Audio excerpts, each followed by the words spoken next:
Hi guys, welcome back to my channel. My name is Stephanie Costa, if you did not know that already. So today's video is going to be like my first ever Empties video. I have quite a lot, 23 items to be exact.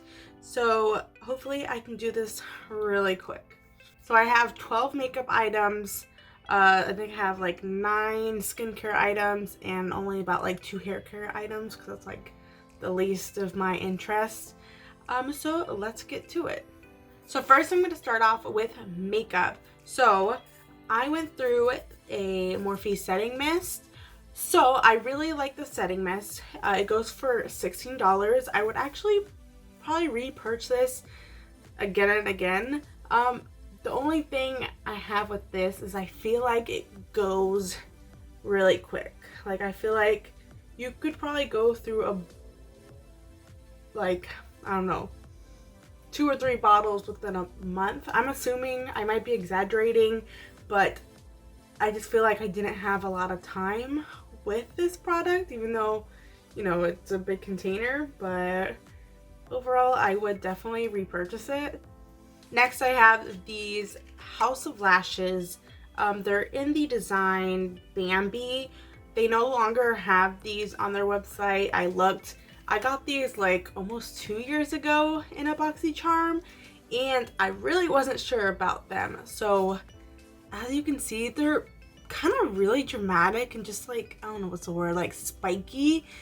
And I think these lashes you could really only pull off if you are going with a dramatic eye look, but I don't think if you went like more natural, I don't think these would look as good. But I only use these honestly maybe like twice just because I didn't care for how it looked on me. So definitely wouldn't recommend these if they do make a comeback. This is probably one of my favorite items that I emptied out. This is the Milk Makeup Blur and Set Matte Loose Setting Powder. It's not the best setting powder that I've tried, okay? But I think it's the best for the value. So you get, how much is in here? 25 grams, which is 0.87 ounces, and this is $29. I feel like a lot of setting powders that I've seen are usually like 30 to 40 range. And I just feel like this lasted me a long time. Although it was a little bit drying on the eyes, with the right combination of like the foundation, the powder, and setting spray, it just looked flawless. Then I have this Too Faced Sweetie Pie bronzer. I think this is probably the best bronzer that I've tried, just because it's not like a deep color since I have pretty fair skin, and this is like the first bronzer that I kind of like used up. See, there's only like a little bit of pebbles left in there. I just didn't feel like dealing with it, so I decided to just kind of junk it. But I definitely would buy this bronzer again, and although it's like 30 bucks, it lasts a long time, so that's a win in my book. Next, I use the Touch in Sol No Problem Primer. I got this in a BoxyCharm box probably maybe like a year and a half ago maybe. I don't know why they send me like pore primers. Like I have kind of like dry to normal skin, while when I think of pore primers, I think of people who have like more oily skin. Like the primer wasn't that bad. Like it wasn't dry like the Cover FX blurring primer is. But it's not something I would repurchase. And this goes for 18 bucks for 1.01 fluid ounces. Next up, I have the Benefit 24-hour brow setter. I got this puppy like probably about 2 years ago maybe. And I really liked it. It lasted me a long time. I stopped using it probably like a month ago just because I figured it was time to move on to another one because it was getting a little bit chunky. but it just sets the brows so good. Not to where it looks like crispy, but I don't know how to explain it. Like, it just sets the brows so nicely. This goes for $24, and yeah, I will possibly repurchase once I'm out of brow gels. Next, I had the Rebuy mascara lash boosting formula. This is okay. I didn't really use it for my top lashes just because it's very thin and I feel like it didn't really, help curl the lashes. So I only used on my bottom lashes, which it worked pretty well, no complaints. But it does go for $25, and just because I would only use them like on my lower lashes, I won't be repurchasing this item. I just don't think it's really worth it. But if you're going for like a minimal mascara look, then you go for it, but not necessarily something that I'm into. Next, I have this Bella Terra Mineral Cosmetics mascara. This sucked bad. I think I used this 2-3 times, or I tried to use it. I don't know. It's just, I feel like there's not much product on the wand. There's a lot of product on the tip of it, but just distributing that onto my lashes, there was just no payoff whatsoever. And I don't have the best opinion of Bella Terra. I don't know. I just feel like their products are just like way overpriced. No, I think this mascara goes for $20. I looked on their website and they showed one mascara, but the tubing was silver. I think it might be the same mascara. I don't know, but 100% not worth it. Will never buy a mascara from them. Then I have the Too Faced Better Than Sex mascara, a classic, a staple in many people's makeup collection. This is probably the second one I've ever purchased, so I would say definitely worth it, and I would buy it again. I would say this mascara definitely helps with lengthening and also volumizing your lashes, but you have to use it kind of carefully, because I think if you overdo it, it starts to look clumpy and spidery. So you just have to make sure you do like the minimal, and it will look like you have false lashes on. And this goes for $25, but I recommend it 100%. Next, I used this Josie Maran Vibrancy Argan Oil Foundation Fluid. At first, I did not like this foundation. I thought it was just like not cakey. I just had issues like distributing it on my face and making it like have good coverage. But with a combination of that Milk Makeup setting spray, it worked out. And with a good, or setting powder, I mean, with the Milk Makeup setting powder, it did look really good. And with some setting spray, that's when the look just like came together. And I think I also had just like a bad experience with this, just because I always go like a lot lighter than my actual skin tone. So this is probably like maybe 2-3 shades lighter than what I should actually use. And so every time I use this, I would kind of have to cake up the bronzer.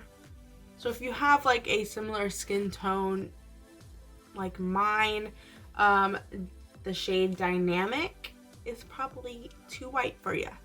Then I went through this Pixie Glow Mist. I think I got this in an Ipsy bag, and I was hoping I would like it, but honestly it kind of sucked, mainly because the spray was just like all over the place. I don't know if you're even gonna be able to see that on the screen, but something is wrong with the hole that's spraying it out, because it's so aggressive. Like, I feel like this would be probably really good if the like spray was like maybe more of a continuous mist, like the Morphe setting mist, but yeah, it's not, and it's not that great. The last item I have in my makeup category of my empties is the Skin & Co. Truffle Therapy Illuminating Skin Refreshing Mist. This was okay. Like, I feel like it kind of gave like the minimal for a setting spray. The spray I think was all right. Definitely not like a mist like the Morphe spray, but I don't know, it just didn't click with me. And it does have a radiant dew, so if you like more of a matte finish, obviously this spray probably wouldn't work great for you. Alright, so now let's go into the skincare products. So first I have this Go-To Face Hero, a powerful and protective face oil. I think this was like the first oil product I started using on my face, which, so this has like a rose scent to it, which on my skin I do not care for a rose scent. I just feel like a breakout is probably waiting to happen.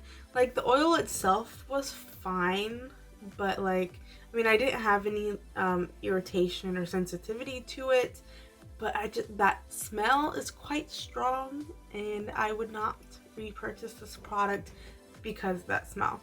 And this also goes for $45, which I guess isn't shocking because it's a face oil, but I feel like you could definitely find cheaper ones for that are like fragrance free and probably do the same exact thing.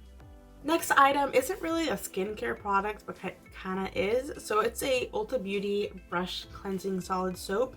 I think I've gone through maybe like 2 or 3 of these so far. This is definitely a good alternative if you don't want to pay a lot of money for the Beauty Blender brush soap things.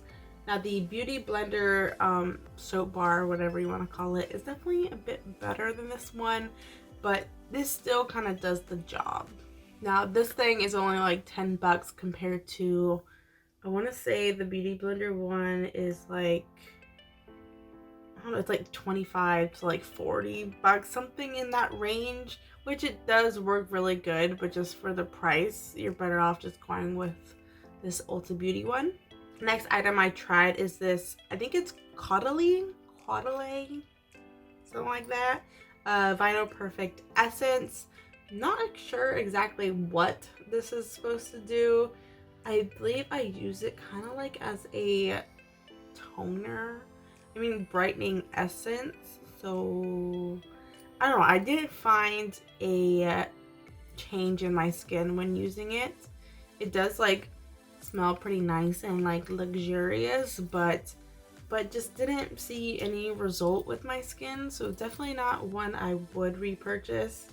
And Caudalie, whatever, can be pretty expensive. This goes for the size, it's valued at about $16, but the full size, which is about like 3 times this, it's $49. So up to you if you think that's worth it, but I would not recommend. Next I have the Elemis Superfood Night Cream. This is okay. It smells like grass, which is weird, or it smells like parsley, some type of leaf. The consistency is nice. It's not too thick, not too like thin. I used it at night since it says it's a night cream, so it definitely kind of has like a calming effect. Like, even though it smells like grass, it just I don't know, has like a soothing effect. So this is technically not full size. This is about 60% of like what the full size is. The full size goes for $55, and this one kind of valued at 33 bucks, which for as much as you get,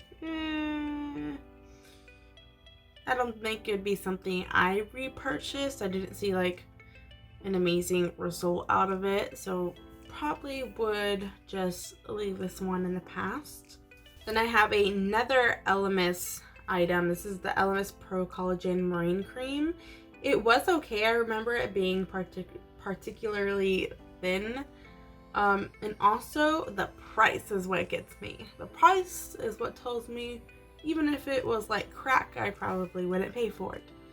So the full price of this item, the full size is $128, but this is about 60% of that. So this would be about $77, which, so that's hella expensive, and yeah. And it was okay. Like, I don't know. I can't remember exactly my opinions on this product were, because this was kind of a long time ago. But I don't remember having an aversion to it. So, but I do have an aversion to that price. Next item is a Sunday Riley CEO Vitamin C Rich Hydration Cream, which I was actually really excited to get this product because I had seen it, I think, on Sephora or Ulta's website. I don't know. It just seemed like a luxurious product that had good ingredients. But this thing goes for $65, which I liked this product. But my only complaint is that it's like really thick. So if you have like intense dry skin, yeah, I would recommend it. But if you have oily skin, I don't think this would work out at all. But another thing I liked about it though is that it smells like oranges. And it also says to use this twice a day, but it's so thick. Like I said, if you have extremely dry skin, then sure, go for it. But for me, I believe I only used it at night because it's so thick that I didn't want to apply a layer of makeup over it because I think it would just like interfere with it. But I think maybe one day in the future I could possibly repurchase this product because I think it did definitely hydrate the skin. Next item, which I actually used this up like a few days ago or yesterday maybe. This is the Touch in Sol Pretty Filter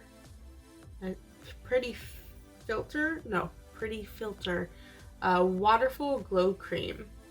So this was a nice like a lightweight moisturizer, and you did get a lot of product in it, which was nice. And it smells like, I don't know, it just smells like peace.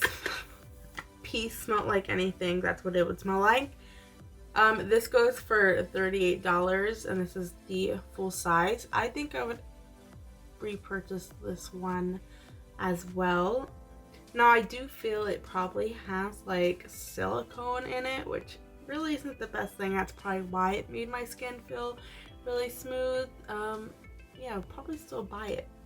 Now if y'all could just put this in a candle, that'd be awesome because it smells amazing. Then I tried this Herb Tea Tree 90 toner pads.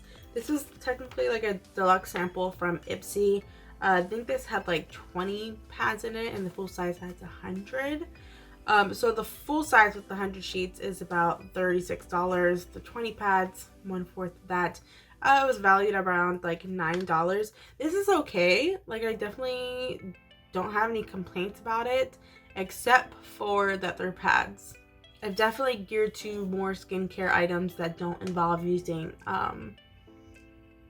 pads, just because I've heard that they're bad for like the oceans. So I'm trying to be a little bit more eco-friendly in my skincare routines. So just because of that, I probably wouldn't repurchase, but it was a fairly decent product.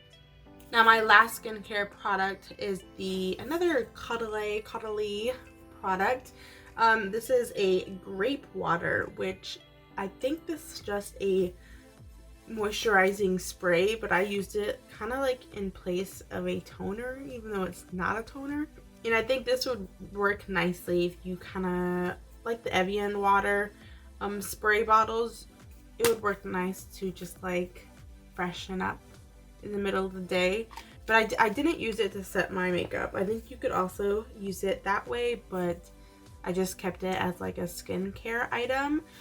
This goes for $10, which isn't bad considering the brand and the other products and their prices, but definitely something I would not see myself repurchasing. Now the last items I have are hair care. First I'm going to start out with this Oribe Gold Lust Dry Shampoo. I got this in a FabFitFun, I think, which I love dry shampoos. I love not having to wash my hair all the time. So this was okay. It definitely doesn't have a white cast at all. I think it worked fine as a dry shampoo. My only complaint about this one is that it's $48. it's a big bottle, you know, but for dry shampoo, I would just stick with going to Walmart and getting, I don't know, Batiste or another brand that's going to be a hell of a lot cheaper than this one. But the product itself, it definitely wasn't bad. And lastly, I tried this GHD heat protectant spray, which I guess it worked to heat protect my hair, but this thing smells like perfume, and I feel like perfume should not be on your hair. I remember one time I used it on my hair, or I sprayed it somewhere, and my dad was like, what the hell is that smell? Because it just does not belong in a hair product. No, it's an intense smell. And this thing goes for $22, which I thought wasn't bad, especially getting like 4.1 fluid ounces. The value is pretty good. It's just the scent is horrible. If this was fragrance free, this would probably be a consistent rebuy, but it's not. So it's not. So that's just gonna go in the trash where it belongs. All right, so that was it for this video.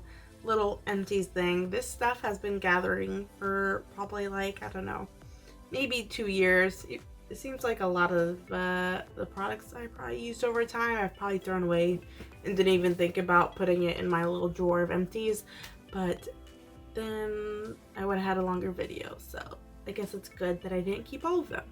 Alright, so if you like this video, please give it a thumbs up, and I will see you guys in the next one. Oh, and don't forget to subscribe. Bye guys.